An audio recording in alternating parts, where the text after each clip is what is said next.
Hello and welcome to Video Revealed. I'm Colin Smith. Today we're going to have a look at how to measure the loudness in your tracks and projects.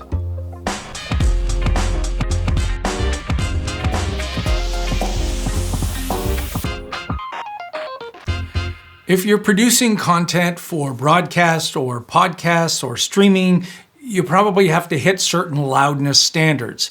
And those standards are measured by loudness, because loudness units is how we hear and decibels is how machines hear. We don't hear the same loudness value in low and high frequencies, but decibels do. So it's best that this new, well, it's not that new, it's been around for quite a while. The loudness units, FS, loudness units, full scale is how we measure things. And Premiere Pro has a loudness meter to measure things. It's important to note that this is just a meter. It doesn't change. You still have to mix and change the volume of your overall program or tracks. And because of that, I'm going to show you a second plugin that I really think is amazing. It's WLM Plus Loudness Meter from Waves Audio, and there's a link in the description for that. Not only does this measure and give you a whole bunch of presets, but it can also limit what your export is, so you're hitting the target value, not just knowing that you're too loud. So let's have a look. I'm in my Essentials workspace, and I'm going to load the audio track mixer. And the audio track mixer might come up over on the other side, but you can drag it by its tab and place it anywhere.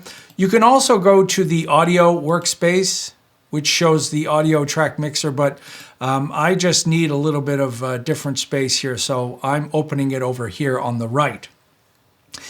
I've got a track here that's incredibly dynamic, and lyrics, I don't know if these lyrics are meant to be funny or not, but I think they're funny. So in our audio track mixer, A1 is where we have our track, and if you twirl this down at the top, this is where you can add in your effects. You can add it here, and it's in the special category loudness meter. So you could measure an individual track or submixes, but I'm going to go to the mix track, and you'll see the name down here. It's the mix track, also called the master track, and I'll open this up and double click on the loudness meter and open it up. And you'll see a few headings in here. The input, which is the value you see here, I'll read you what the technical term is. It indicates the level of audio signal that takes intersample peaks into account. Basically, it's the input. And we have the integrated and the loudness range and true peak, the short-term integrated loudness and true peak. The short-term uses a sliding window of 3 seconds describing an average, less event-independent loudness of the past 3 seconds. Integrated basically is the whole program from beginning to end. The range is the difference between the loudest and the quietest parts of the track, or in our case, the whole sequence. And true peak shows the actual true peak value of the whole thing. And the momentary one down here uses a sliding window of 400 milliseconds. It describes instantaneous loudness. So there's an overall loudness, but there's also these two different measurements of anything that's just jumping up. So if you do have a problem, you can help identify where that problem is. So I'm going to also go to the presets and show you that there's a number of supported presets. The biggest ones are ATSC for the Americas and EBU for Europe. There's also Apple Podcasts, CD, Cinema, Netflix, Spotify, and I'm going to go to YouTube. If you go to the settings, this is where you can set the settings. And if you change these, it changes the settings. So this is just a way to get to the correct settings, like the target loudness for YouTube is -14 LUFS or LUFS. All right, so with that set, I'm going to play this through and we'll look at our numbers. And you'll see the integrated changing as the overall program's changing.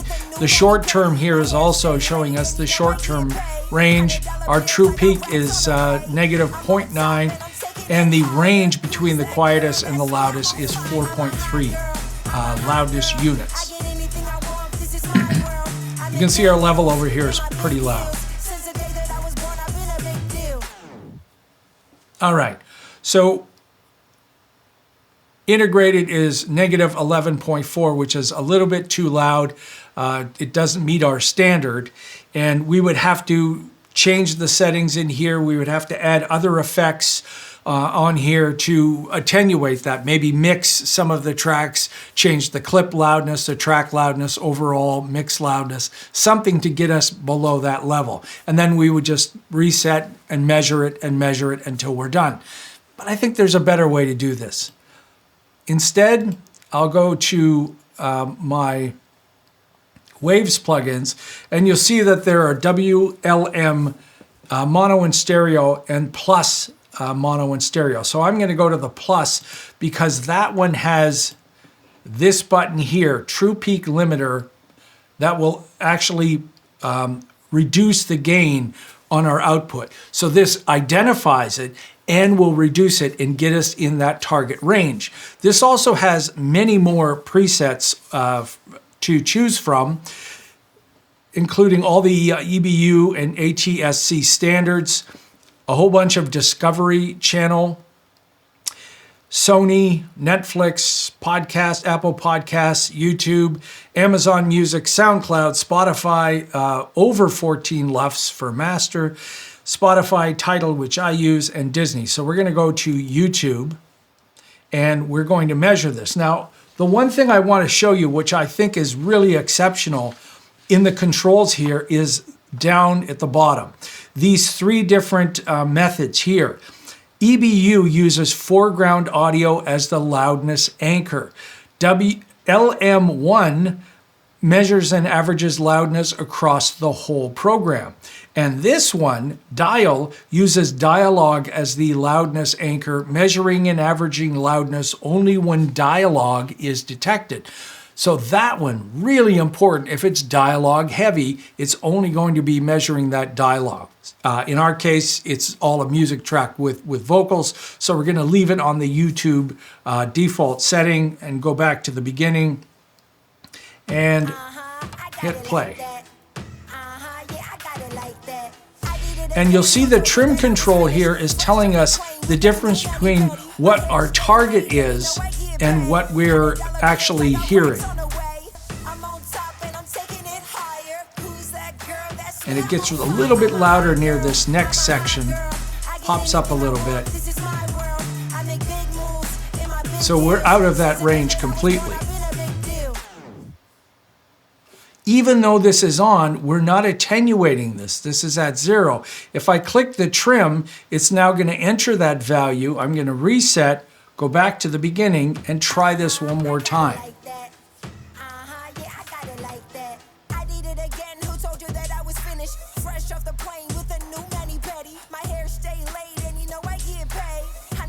And you can see we're hitting the target value on our short term. We get that check mark.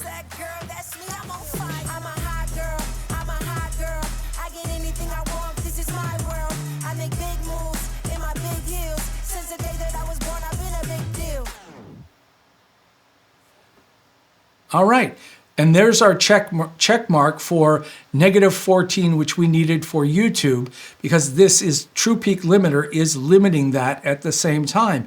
And you can see you've got more controls on how things are processed, not just a meter, but how do we process this. I could have changed the target value and changed the True Peak Max if I want to.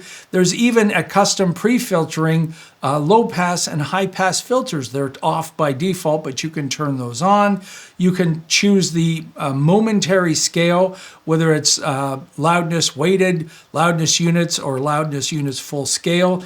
And you can even export a tab delimited file of your reading. So if you need to document the reading, so it's not just, hey, I set this and it was that number, you actually have a spreadsheet that you can use to guarantee what readings you said. Maybe there are people that need to have this output file and also the spreadsheet to show that too. So the WLM Plus from Waves Audio, way better, way better. And oh yeah, the one thing I want to show you is right now I have my UI at 200%. When you open it in Premiere Pro on Windows anyway, it's opening pretty small at 100%, but you can turn it up to 200%. And like I said, tons of different presets. You can save as many presets you want. You can drop them in the presets folder. And you can open up the user manual, which has got a very detailed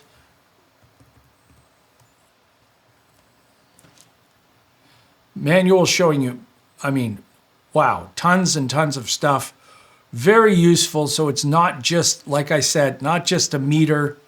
And you can jump to more info on the Waves website. And you can see currently it's $35.99. And this is for the WLM Plus loudness meter. Absolutely ridiculous that you can get it for that price.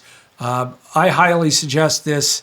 It's accurate, and like I said, it actually will make changes. So check that out. So now you can accurately measure, if you want just the built-in version in Premiere Pro, you can at least measure your loudness meter based on LUFS, or like I said, with this Waves plugin, you can measure it, you can save a spreadsheet, and you can have it process your audio so it's fitting into that right mix. Because you can't go louder if you send louder values even to streaming out to YouTube or to Spotify. All they'll do is they'll use their own method to cram your loudness value into what their standard is, and they won't care about what it sounds like. So it's best that you take control of how the loudness is working in your projects. Hey, if you're new to Video Revealed and you found this informative, take a moment and subscribe. You want to support us more, you can do that on VideoRevealed.com/shop. Donate once or monthly. We appreciate all of our wonderful supporters out there. Till next time, I'm Colin Smith, and it's my job to look at a job that you have to do, like work on your loudness units, and come up with the easiest, most foolproof methods for you to use in Premiere Pro.